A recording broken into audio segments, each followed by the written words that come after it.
negotiation possible. Show up, do your thing, bring our loved ones back home. It's about time. So, Major General, that advocate is throwing down the gauntlet and saying, put up or shut up to his own prime minister. Do you agree that they are pursuing the right amount of pressure? Do you agree with that pressure on Netanyahu from the families? Yes, I agree with every word that he said. Netanyahu must bring this deal and bring the hostages home. I think that the majority of Israel, out of some extremists, wants it, and I think that the majority of Israel doesn't believe that he will do it. But I hope that he will do it. We must bring them home. It's the most important thing now of our strategy. We have to define our strategy, and this should be the first pillar of our strategy.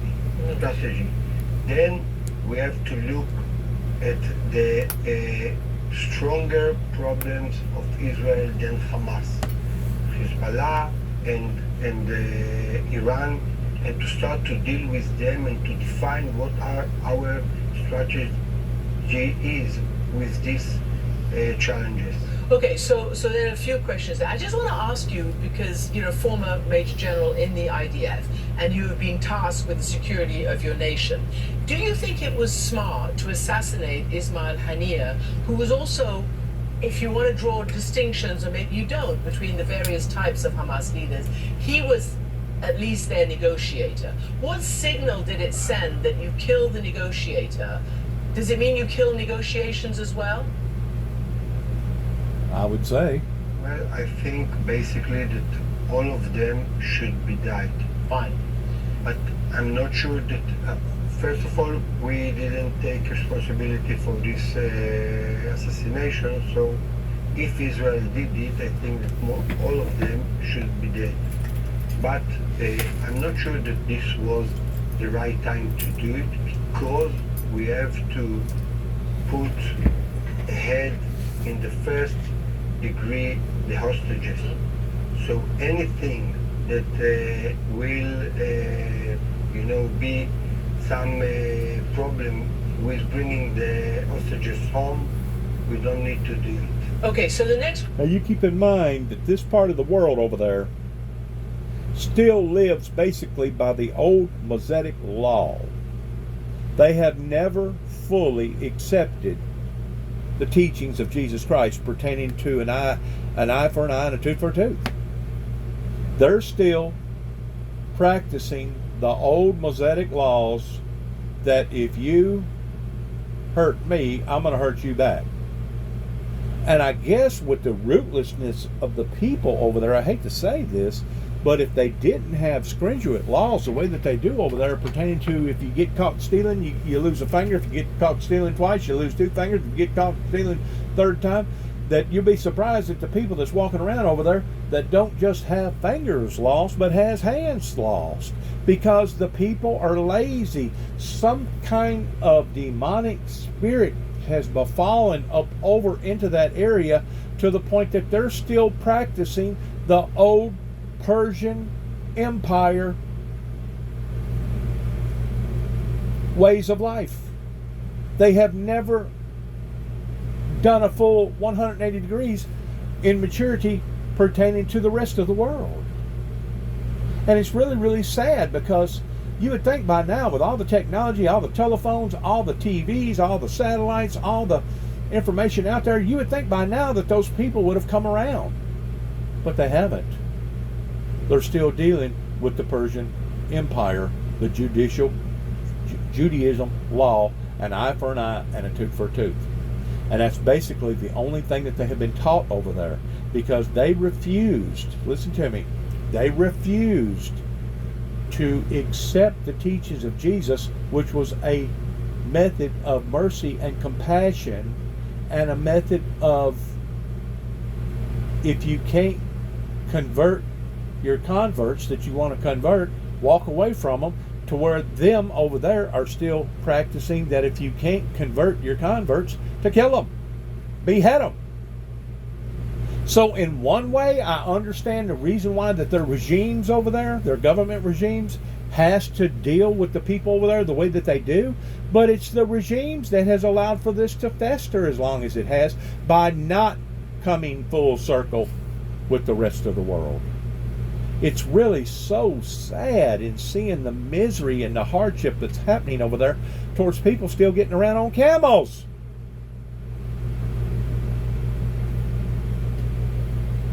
No wonder people like the Saudi Arabians don't want the rest of their people being injected to the internet pertaining to social media and etc. No wonder.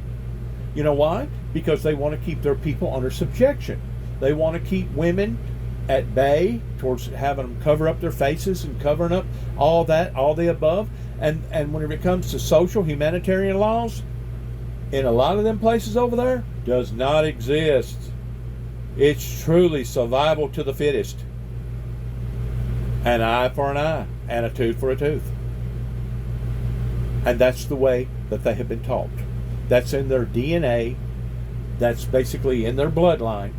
They have been indoctrinated that way. And that's one reason why that we went over to Afghanistan for 10 years trying to reform them people. And instead of reforming them, all of it backfired in our faces.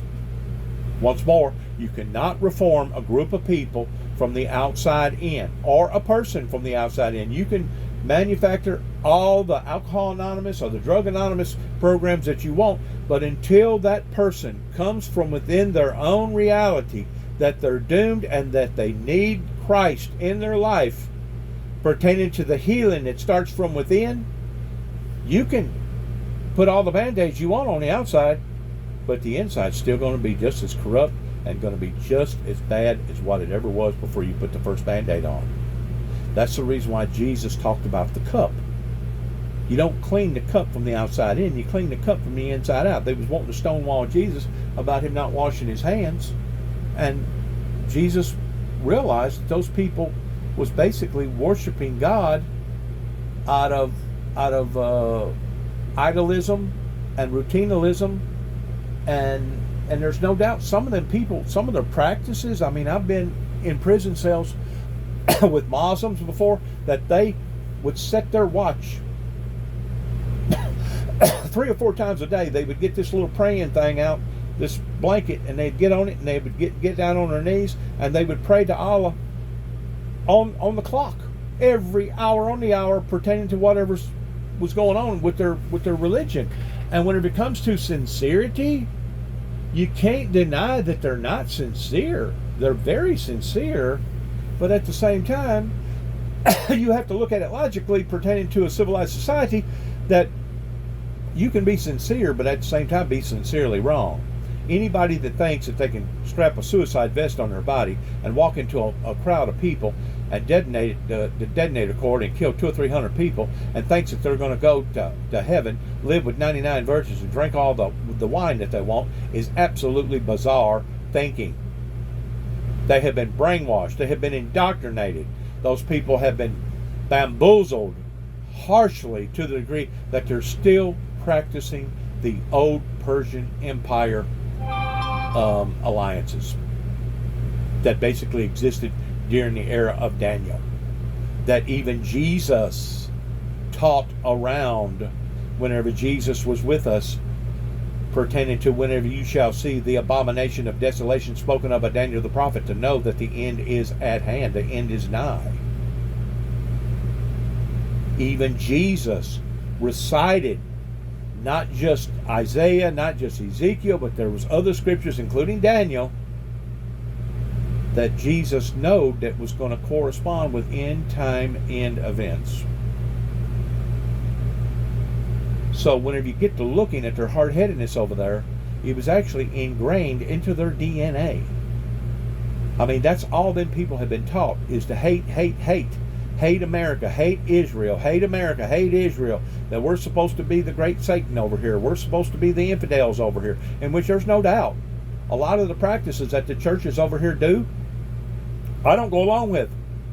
I don't go along with how they live their lifestyles and what they do towards jumping from bedroom to bedroom and walking around basically 99% naked and bringing enticing desires and thoughts into people's minds, and basically putting stumbling blocks in front of people. I don't agree with what they do over here, but at the same time, at least they did acknowledge Christ as their personal Lord and Savior. They may only be doing it with lip service, but at least they're doing it better than what they are over there. Those people over there are living in ancient, primitive times. And if there was ever a time that the Middle East needed to awaken, it is of today. Especially whenever you see all the great suffering and the humongous hardship, the famines, and little children starving to death and being blowed up, and basically having to amputate legs and arms without any type of deadening pain or no type of medication over there, similar to what our military soldiers over here went through during the Civil War and during the Revolutionary War. They didn't have penicillin back then. They didn't have deadening pain over there. So whenever our soldiers was taking on injuries, and whenever they was having to have amputated legs and amputated arms, basically the only thing that they had to ease the pain was whiskey. Whiskey was the primary source for a deadening tool at that time in the medical industry. Well, my God, we have gone a full circle since then, pertaining to not wanting the body to go through such extremes, because it basically throws the body off in shock, and a lot of times the body can't rejuvenate itself because it went into that stage of shock, and now the body starts shutting down. Your body can only take so much pain. I don't care who you are. You can be Superman. You can only go through so much pain before your body shuts itself down. It's a way of the body mechanism taking care of itself. But some people, whenever they fall into a stage of shock that can actually lead into a coma, they won't never come out. Why? Because they're not practicing modern day medicine over there. They don't have it pertaining to the resources over there right now. It's a horror show. What we're seeing being displayed on a day-to-day level on national news is nothing more than a real horror show that is far from being Hollywood. The next question is, you have heard reports of your defense minister, Yoav Gallant, having a difference with Netanyahu over the best way to continue the war against Hamas. You say all of them should be dead. He says that there is no possibility of so-called total victory, because Hamas isn't about one or two leaders. It's constantly, the head keeps growing again and multiplying, the hydra, as soon as you neutralize one or the other. So again, what is total victory? Is it possible, as Netanyahu says, or is it not, as Gallant says? There isn't any total victory, especially because we didn't got the Biden solution to make some coalition that will replace the regime of Hamas. So, because of the fact that we didn't replace the regime of Hamas, Hamas will continue to be the controller in Gaza Strip, and they will recruit all the terrorists from the youth of Gaza Strip. If we want to eliminate Hamas, we have to change this regime, but we didn't do it in this war, so there will be no total prevail, but bringing back the hostages and be sufficient with what we got until now, and in the next stage with Hamas, because he will start again, we will eliminate him by changing this regime. Without changing the regime of Hamas, there will not be any prevail. Let me ask, because you said you had bigger threats than Hamas. Iran, you said. Hezbollah, you said. So let's say that you think that Iran is your existential threat. As you know, many in the security establishment in Israel believe that it's the unresolved Palestinian situation that remains the existential threat. But people like Thomas Friedman, other friends of Israel, are saying that if it is Iran that's the threat, why doesn't Netanyahu actually agree, like all the allies have urged him, including the Arab allies who he wants to, make friends with, to make progress on a two-state solution. And by doing that, then you get the whole group of people who you need, a big coalition, as you say, and that would isolate Iran. But he refuses to do that. In fact, he does the opposite. I think that the two-state solution in Israel, it's not the time to deal with it because it's a very, very big debate in Israel, and the 7th of October made less and less people believe it. But still, I think that the threat from Iran and Hezbollah, it's not the threat only on Israel. It's this evil ring of Iran and Russia and all this path is a threat on the Western world, on the liberal world. So we can make a coalition without putting the solution only with two states. But yes, we need to say that in the future we will split between Israel as a country and the Palestinian as an entity. What will be this entity? Will it be a state or will it be some independent entity? This is for long-term negotiation. The one who put the two states now as a condition to go forward with the coalition is playing the wrong game, because in Israel there is a big refusal for this solution, unfortunately, because I believe that it will be the solution in the end of the day. There isn't any other solution. But it's not the time after the 7th of October to deal with it. We can take a lighter step ahead, which says that in the future we will find the way to separate the communities, to separate between these two nations. And then how we do it, we will decide in the future. Okay, in the meantime... It shouldn't be the... In the meantime... Shouldn't be the condition. Yes, you've made yourself clear. In the meantime, I want to ask you about the toll this is taking on Israel itself and its moral standing. You've seen the report from State Teman about rape, tortures in Israeli military prisons which have been leaked. Palestinians with serious injuries to their rectums have exposed some of this alleged behavior. What do you think should happen in a country that holds itself out as the most moral army, the most moral country, the democracy of that part of the world? What do you think should happen to any soldiers who have been found to engage in this kind of torture and abuse? We have common values with the liberal countries in the world. So every soldier that does something that is not legal to a terrorist or other enemy should be punished very hard in order to broadcast to our soldiers and to strengthen the morale of our soldiers. No doubt about it, it's unbelievable that we got to these places, but it's still a minority of extremists that we should take them out of our society. Well, that's clear. Major General Guy Zur, thank you very much indeed for talking to us. And we turn now to the world of big tech. In a landmark case in the United States, a federal judge has found Google guilty of US antitrust violations. It's a staggering defeat for the tech company that could upend decades of dominance and potentially reshape how millions of Americans get their information online.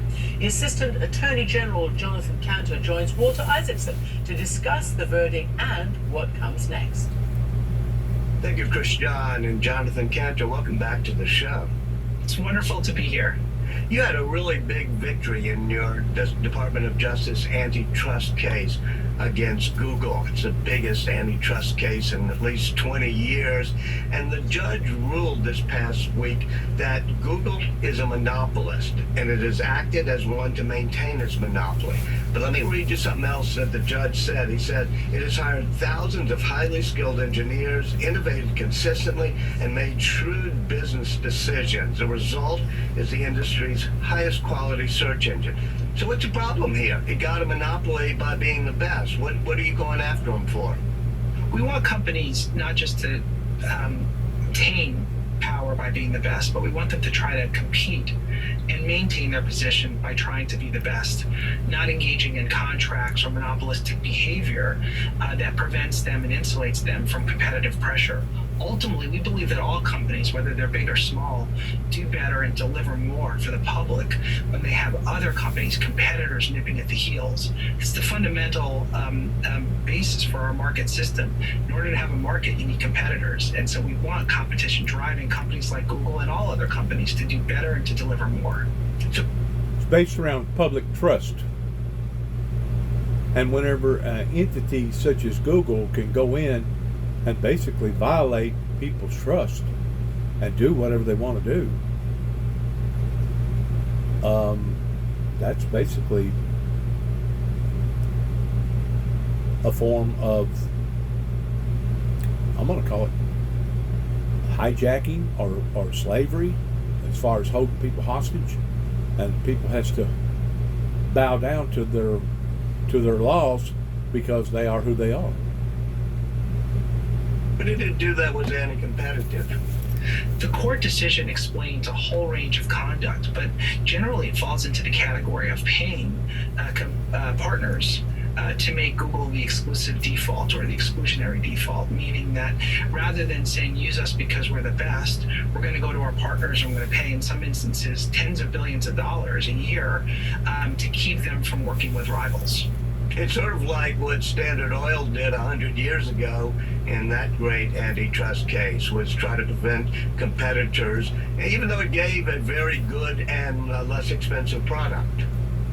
Yeah, history has a tendency to rhyme. And so if you look at the issues that came up in our case here against Google, they resemble many of the same issues that were present in Standard Oil and many of the same issues that were present in US v. Microsoft.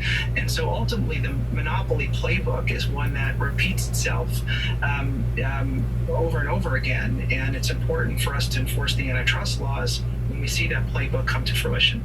You talk about US v. Microsoft about 20 years ago. In preparing for this, I talked to Joel Klein, who had your position back then and brought that case. And he said one of the major things was that Microsoft at the time, because that was the they were going after, was leveraging its monopoly in one field, meaning operating desktop system, to get dominance in other fields. Is that relevant to this case? Well, the Microsoft decision was cited throughout the court's opinion in US v. Google. And that was the last major, frankly, the last monopolization case that the United States Department of Justice brought for filing US v. Google. So these cases do not come along very often. They're very resource intensive and they're historic. And so the legal principles that were established in Microsoft, of course, were highly relevant to this case. Many of the same characteristics that were present in US v. Microsoft were also present in US v. Google. In particular, the importance of network effects or feedback effects. The idea in US v. Microsoft was, do the antitrust laws apply to the technology industry, the PC computer industry? And the answer to that question was unequivocally yes. Same kinds of questions came up in US v. Google. Do the antitrust laws and can they apply in a world of the internet, a world where products and services are given to consumers for free in exchange for advertising? The answer, once again, was unequivocally yes. The court found that the antitrust laws not only do apply, but that Google engaged in conduct to break the antitrust laws. Ever since the Sherman Antitrust Act and the Clayton Acts more than a century ago, there have been two prongs to antitrust theory. One is harm to consumers. Do you raise prices? Do the consumers get harmed because they have to pay more because it's a monopoly? But the second is something like harm to competition. even if a product is free, like Google search is free, and for that matter, Microsoft bundled the browser for free, it doesn't directly harm consumers, but it harms competition. Why should that be part of antitrust law? That's the basis of antitrust law. Antitrust law exists to protect the competitive process because we believe that competition, rivalry in our economy encourages people to do better, encourages people to deliver more, encourages lower prices, more innovation, greater output. But it's also important to the diversity of views and ideas. When we get our information, especially on the internet, we want to have a range of sources of information so that we can be a well-informed electorate and citizenry. And so this is a really important part of why we have antitrust laws in the first place. You're absolutely right. US v. Microsoft did not focus on higher prices. It focused on harm to the competitive process because that impeded innovation. It impeded market forces from delivering benefits and results to the broader economy. It's exactly what we had here in US v. Google. The one exception, though, is we do have a very important part of the US v. Google case that focuses on price. It's advertising.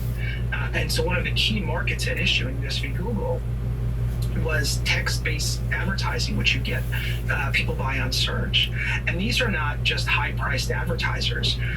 Virtually every company, whether it's a virtual storefront or the corner store in your local area, buy search ads, and they buy them in large volumes. And when the price of ads go up, the prices of the products being advertised go up. So this is an issue that not just affects the internet highway, it affects our main streets as well. You talked about how this paves the way for innovation, this type of decision, by making sure that there's a lot of competition. When I talk to my Tulane students and they all want to start businesses, I often say, okay, but what would happen if Google decided to go into that business and crush you? And that is why we sometimes don't have a whole lot of startups. Can you explain specifically why this would pave the way for innovation? Yeah, there's a term of art called kill zones. And so if you talk to venture capitalists, they'll tell you that if you're in a kill zone, meaning that the business that you're going to go into can be elbowed out by a large monopolist, you're better off just not investing in that business in the first place. Exactly. That is not helpful to our economy and our economic growth. And exactly. So what we want the best ideas, the best innovations, the best products and services to compete on the merits. Kent Walker, who's Google's president of global affairs, said of this decision, he said, the decision recognizes that Google offers the best search engine, but concludes that we shouldn't be allowed to make it easily available. Is it possible that this case will end up with us getting worse search on the internet? I believe the words of the court, which is the decision stands for the principle that Google is a monopolist and behaves like one in order to maintain its monopoly. Competition, whether it's competition among small companies or competition against a very large company, yields better outcomes for everyone. And that's the principle of the antitrust law. That's the principle embedded in the court's decision. And we're thrilled that the court agreed with our arguments, and we look forward to taking this to the next phase. And last week's verdict, which Google says it's going to appeal, the judge hasn't yet ruled and you haven't yet presented on what the remedy should be. What is the realm of what those remedies could be? It's important that we respect the process, and so with respect to this particular case, I can't comment on what we might request or suggest to the court. There's a proceeding that will a process that will take place. It'll start in September, and we look forward to engaging with the court. Generally speaking, outside of this case, there's a rich body of law that explains what we should think about in the context of remedies. And US v. Microsoft is a good example where, in that case, the court, both at the district court level and at an appeals level, said that remedies should be forward-looking in nature in the context of an antitrust case involving technology. And so making sure that the remedies are meaningful, making sure that the remedies reflect the violation, which in this case is monopolization, deals with a monopoly, and making sure that remedies reflect the market as it exists today and as it will exist in the foreseeable future are important principles to keep in mind in any case. You talked about how this case involve not just harm to consumers, but harm to the whole competitive process, and that both those things are important in antitrust law. But let's go back in history. About 40 or 50 years ago, there was a major shift. Chicago School, Justice Scalia, many others say, let's just focus on price. If it doesn't harm consumers, no harm, no foul. Is this been a shift recently with you and Lina Khan and others to get it back into balance with both of those things considered? The shift has been to bring it back into balance with the law. The fact is, the law has always been quite clear, and it was recently reaffirmed by the United States Supreme Court that antitrust doesn't just apply to people who buy things. It can apply to people who offer their labor in the context of college athletes. And in a case involving the NCAA, the Supreme Court explained that antitrust violations geared at people who work are no different than antitrust violations geared at people who buy.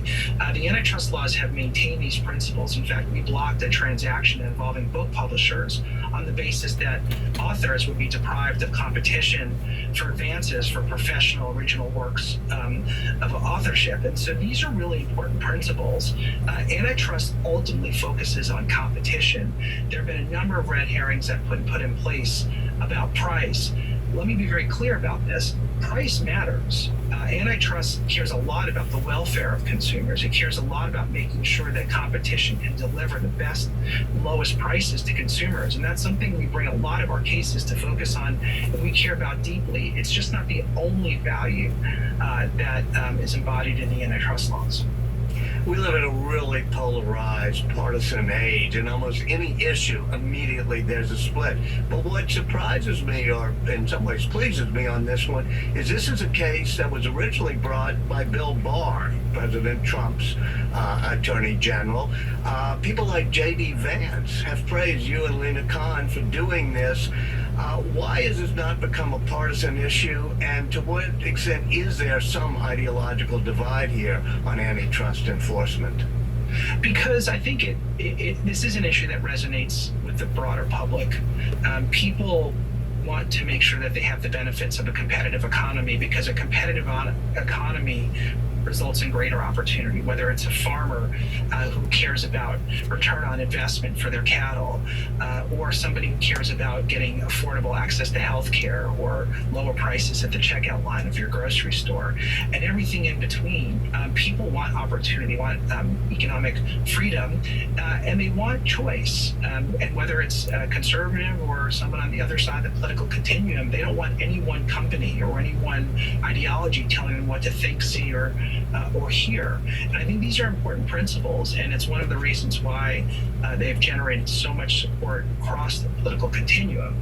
But ultimately, the values of the antitrust laws are about rule of law. The antitrust laws were written by Congress, enacted in 1890, updated many times since then with the Clayton Act and a number of others.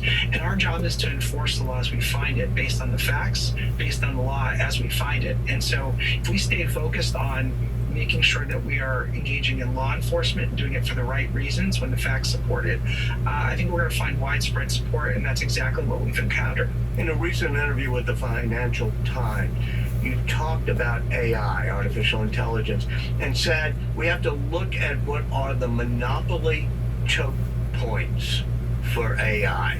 What does that mean?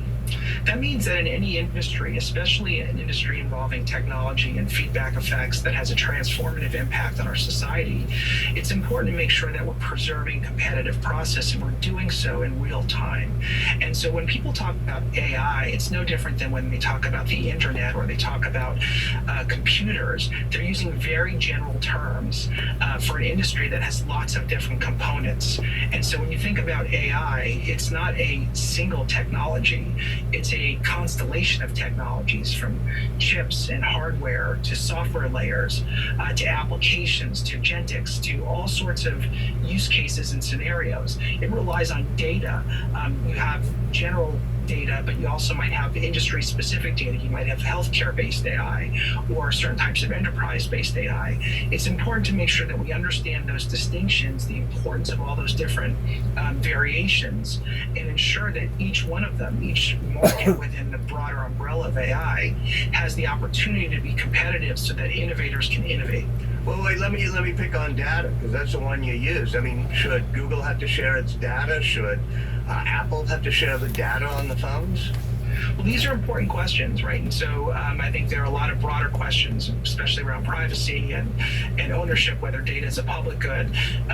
But the reality in these technology-driven markets, especially markets that have machine learning, is that data is the oil. It's the oil that makes these businesses run. They learn by doing on large amounts of data, and not just large in terms of what we might consider, a big book or a library. We're talking about the likes of volumes of data, the likes of which we can't even imagine running through servers or placed across the world. And so if data is critically important, then it is a fact that we have to understand to determine how the competitive market. But how about the algorithms that they're continue to keep talking about that are put there in place to basically get people hooked on that particular entity? Is that and should that be legal? Towards them purposely targeting children, or purposely targeting the elderly, or purposely targeting people that's animal lovers, or purposely targeting the sports fans out there? I mean, there is so many hooks and crooks in all this stuff. You tend to wonder, where does it begin and end? And so if you need access to massive amounts of data to compete, that is a market reality. I'm not saying that it necessitates that companies have to share, should or should not share data. I'm simply saying it's a market reality that we have to recognize when understanding how competition works. You talk about how sometimes the most meaningful intervention is one that happens in real time. You just said we have to do this right away. If you would why not just let the market play out for a while? In fact, Google probably could have lost its dominance in search by the advent of AI. Isn't it better to let things settle out before we just barrel in? I think one of the lessons that we've learned is that in technology markets that have massive network effects, markets can tip. And when they tip, it becomes exponentially more challenging for rivals to compete because of the scale, because of the data that's necessary. And so what we want to do is we want to make sure that if it's necessary, and the facts and the law support it, that a little bit of intervention early on will hopefully eliminate the need for massive intervention or regulation later on. We want the competitive market ultimately to be the regulator. We want competition. We want companies fighting it out to deliver better and more, to encourage and deliver more benefits to the entire society. If we have monopolies, then we lose those benefits of competition. And then often we are faced with either regulation, or in this case, against Google and others, a backward-looking remedy that tries to address 15 years of anti-competitive behavior. It's much harder to do than it is to eliminate a few small impediments in real time. So I think what we've learned is that when it's mandated and it's appropriate under the facts and the law, that a little bit of intervention early on can hopefully save us from unnecessarily invasive regulation or intervention later on. Jonathan. Going back to a stitch of time is worth 9. What are they going to do whenever it comes to globalizing world markets in regards towards everybody using the same currency? I mean, is that going to be on the same level of antitrust policies? I don't know. To me, this is just my opinion, this new entity that has now basically done a deluge in society is the same thing as society having to be evolved into, let's say, cars, or society that society got involved in evolving with electricity, or society had to get involved in other matters out there that are looked upon towards being utilities. To me, this is the same thing. And what this guy's talking about in antitrust issues is, in fact, that, because if you don't watch, some people will in fact weaponize this ability to control people's lives, and the next thing you know, it'll be modern day slavery or hijacking, in a sense, towards monopolizing on an entity that now everybody has become become so accustomed to using. Thank God that nobody is control of the air. Thank God that nobody is control of the things that are considered of nature, because if they was, I guarantee you, you would have people out there that would be trying to make heyday off of it. Jonathan Cantor, thank you so much for joining us again. Thank you. Pleasure to be with you. And finally tonight, the Bosnian hills are alive with art. A local entrepreneur has reimagined Starry Night. I've done seen that. I've done already recorded that and artist. The Ukrainian President Volodymyr Zelensky.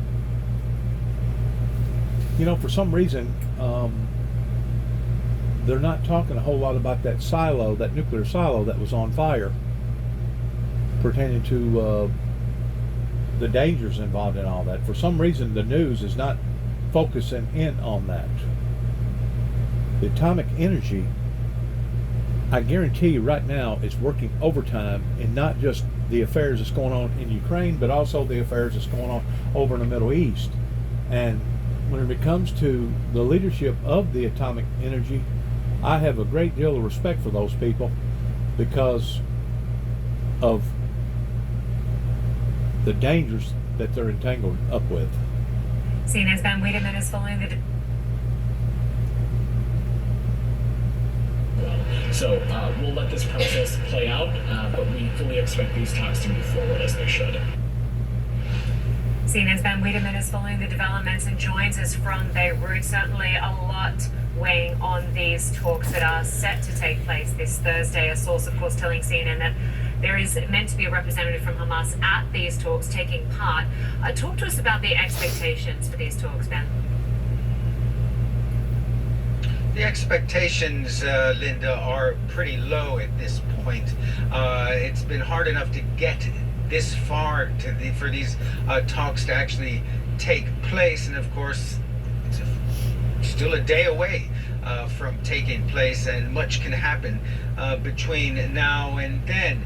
And it does appear that the United States wants to put up the appearance that something is being done to end the bloodshed in Gaza, and perhaps to prevent Iran and Hezbollah from responding to Israel's killing of those two senior officials, one here in Beirut from Hezbollah, and of course Ismail Haniyeh in Tehran. But there are fundamental problems with these talks. On one hand, you have Hamas, the leader of which is now Yahya Sinwar in Gaza, and of course he's the man who has the hostages. He has the final decision. It's very difficult to communicate with him given the current circumstances in Gaza. On the Israeli side, even though they're sending a delegation to Doha for these talks, there are persistent reports that Netanyahu, the prime minister, has imposed new conditions. This is what CNN has been reporting and other outlets for quite some time, even though the prime minister's office put out a statement this evening denying it. And then there's the problem of domestic politics in Israel. It's important to keep in mind that there are two members of Netanyahu's cabinet, Itamar Ben-Gvir, the national security minister, and the finance minister, Bezalel Smotrich. These are hardliners who have made it clear all along that they are fundamentally opposed not only to ceasefire, they are opposed to sending humanitarian aid to Gaza, and they have threatened time and time again that if Netanyahu signs a ceasefire agreement of any kind that doesn't involve the release of all the hostages, that they will resign from his government. So on the one hand, there are logistical problems for Hamas in just participating effectively in these talks, and on the other... So it sounds to me like this guy's getting it on all fronts. He's getting it from the enemy, and he's getting it from the people that claim to be his allies, his friends.